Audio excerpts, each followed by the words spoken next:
Angle relationships reveal unknown measures without direct measurement.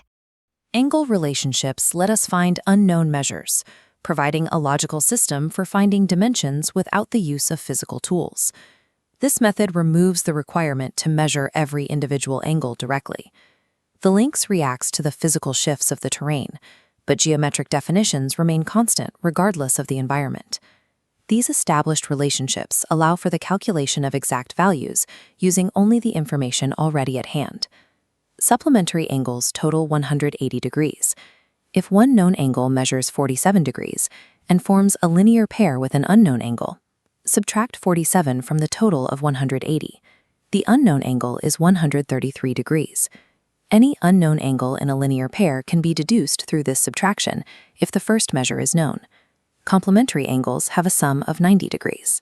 If a known angle measures 28 degrees, the missing measure is found by subtracting 28 from the 90-degree total.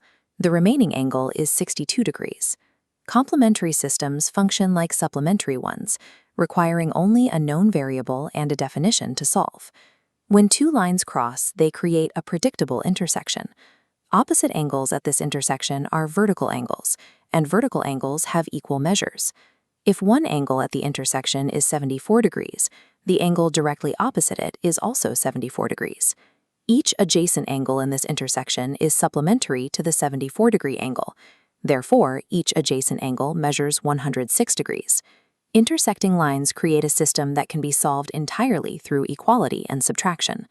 Recap: supplementary angles total 180, complementary angles total 90, and vertical angles are equal. Identify the specific geometric relationship at play. Write an equation based on that relationship. Solve the equation. By following this relationship-based process, unknown spatial measures can be determined without the need for physical measurement. Frost checks complementary, supplementary, and vertical angles by their defining relationship.